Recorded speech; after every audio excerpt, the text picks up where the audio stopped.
Hello everybody, this is Rita of the Shadow. Welcome. So today's topic is about the 4 houses. So I have already mentioned them briefly in the master cheat sheet video, and so but I haven't explained where they came about and stuff like that. So yeah, so this will be the video about that. And so because everything is about patterns, right? It's all about finding the patterns and the observation of different patterns and seeing the patterns and use them to categorize the people that you come into contact with. That's how we type people. And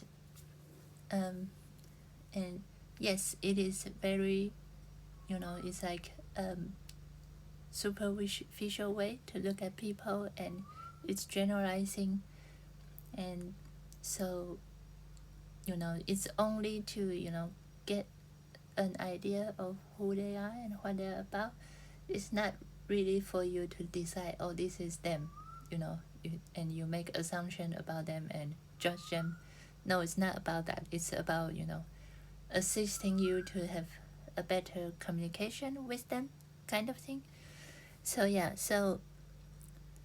and because people are actually quite complicated, so it's not enough to just use a couple of tools. You actually need various tools to have a chance to have an accurate way of typing people for most of the people. So yeah, so the first pattern is the worldview, right? And the second one is the expression.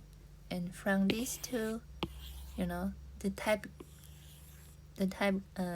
grid was born. This is the birth of the type grid.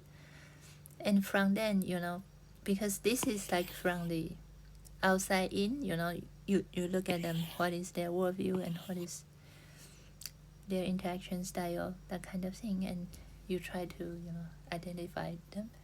And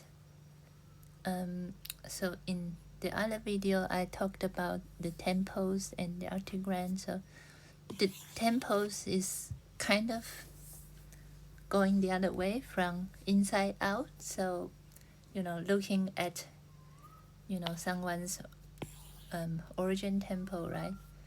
And then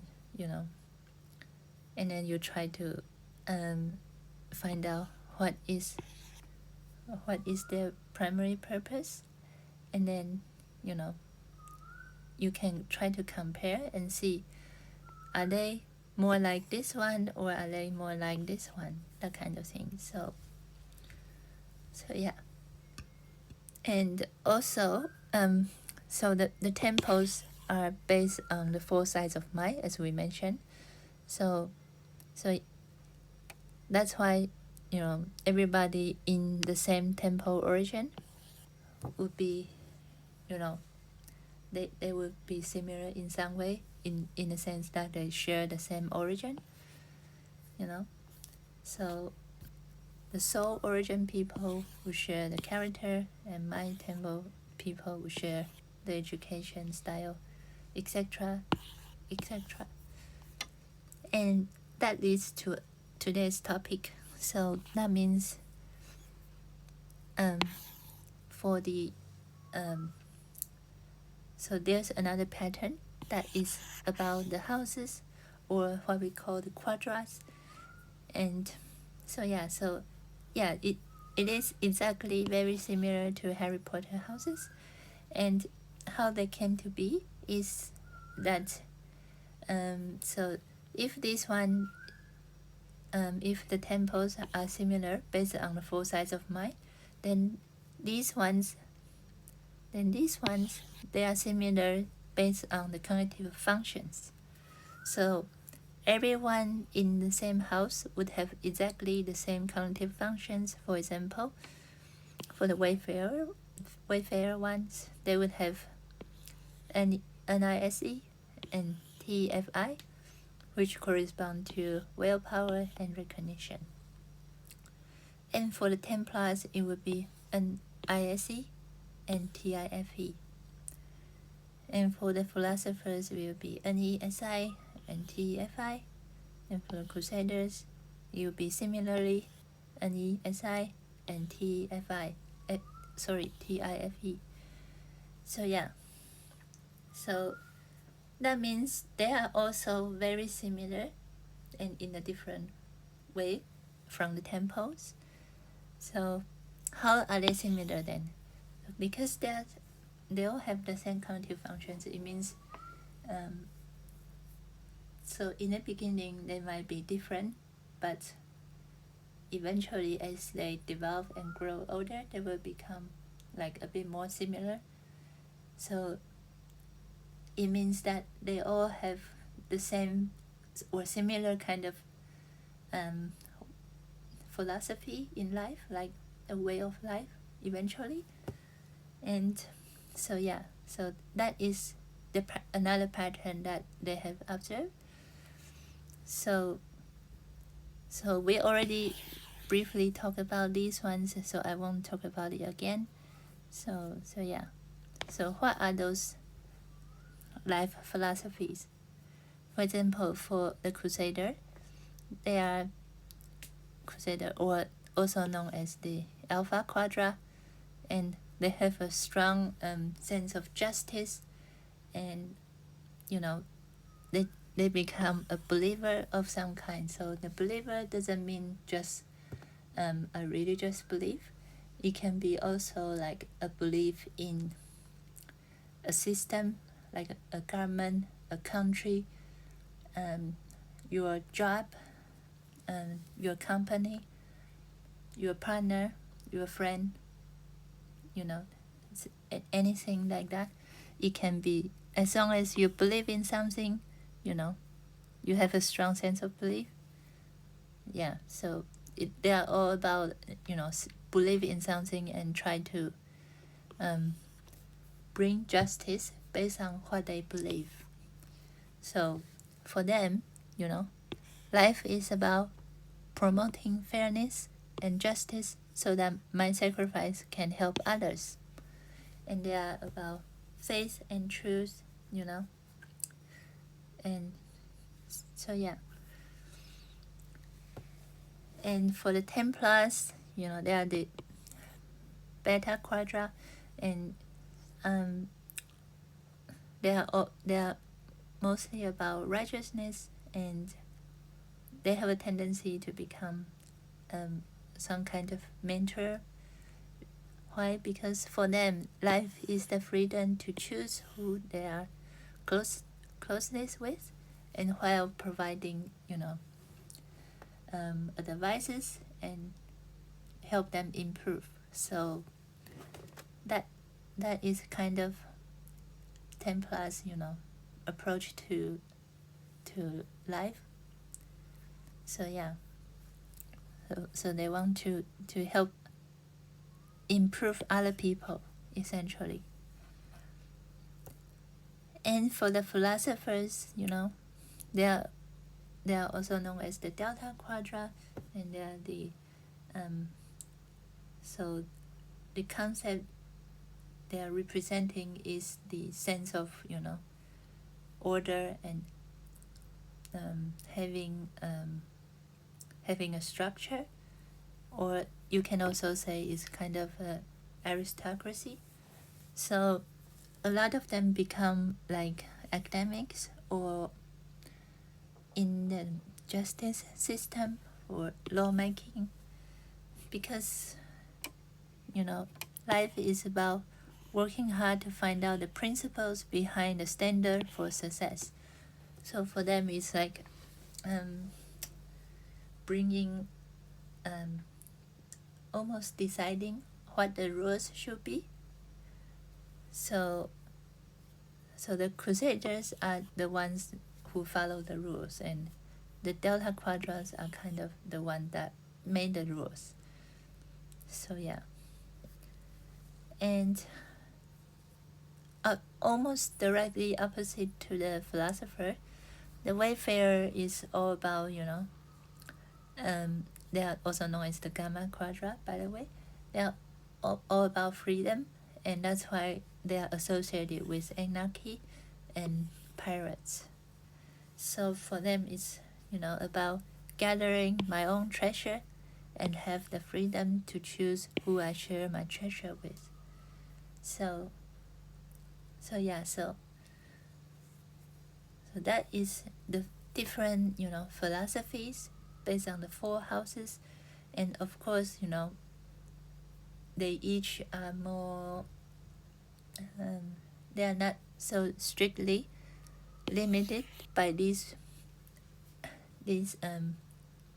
rules, but it's just to give you an idea. They have a tendency to gravitate towards this kind of thinking. So that is the idea. And also another thing to point out is that the houses, they have kind of a relationship with each other. So if you are a Crusader, you will always have a Wayfarer as your shadow. And if you are a Templar, and you will have a Philosopher as your shadow. So that's why this is called the axis of shadow. So, and it's true for the other way also. So if you are a Wayfarer, you have a Crusader shadow. And Philosopher, you have a Templar shadow. So they kind of, have a connection with each other too. So sometimes you have to take both into account when you are trying to work out someone's type. And these are the 4 elements we talked about before. So trip over my words just now. So anyways, and the 4 elements are just the perceiving functions basically. And the Templars and the Wayfarer, they have an air and sea, or fire and wind.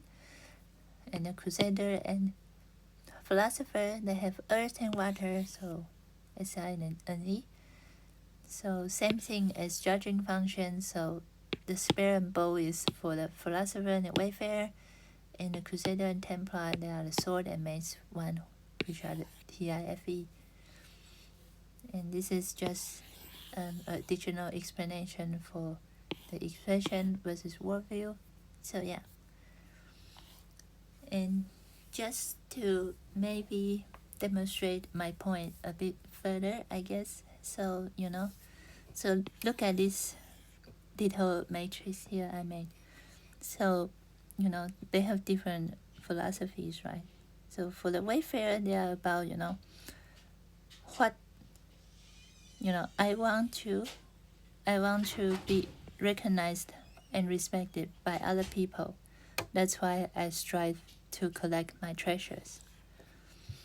And for the Philosophers, they are all about, because I have a belief that a system can improve our society. So that's why I strive to gain recognition, and in order for me to be in the position to achieve my belief. And for the Crusaders, they are more like, I don't care about recognition as much. I care about the truth. And because I believe that the truth will set us free. And I have a firm belief in what I believe is correct, and I have a belief in our leader and the laws, the rules of society. And for the Templars, they are more about, so I also don't care about recognition as much. I care about the truth, and and it's not about how other people see me. It's about who I want to be, because this is about what I want, willpower. and this is about truth. So is about the person who I want to be is the Templars. So yeah, so there are the 4 different, way of life, almost, you can say, the different philosophies. And also one more thing. So now that we have identified like all the major patterns, and so there are also like different levels of closeness, right?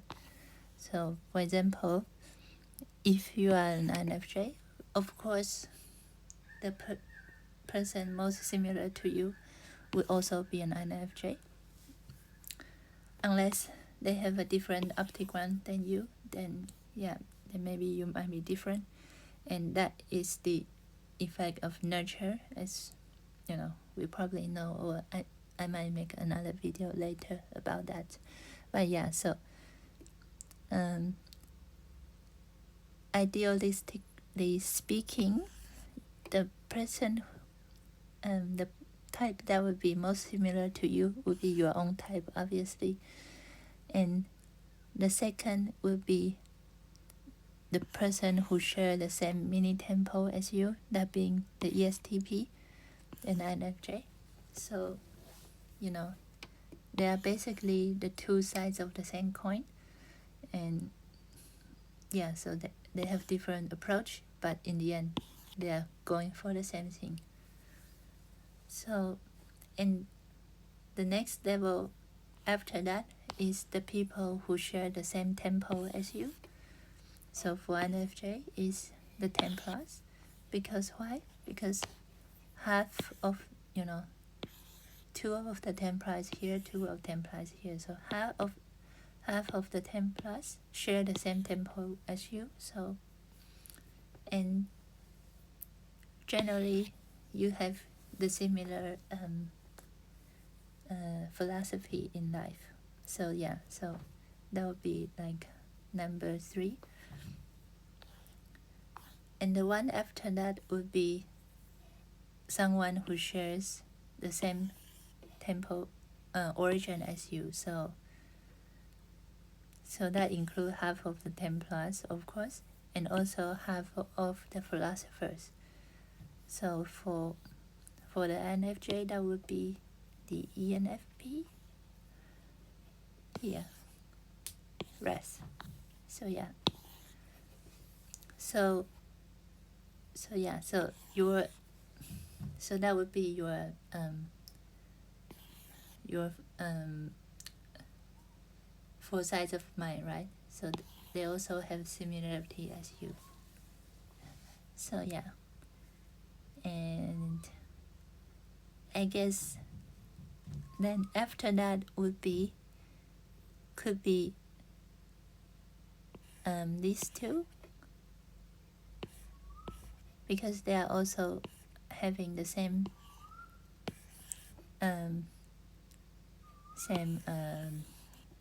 what do I want to say?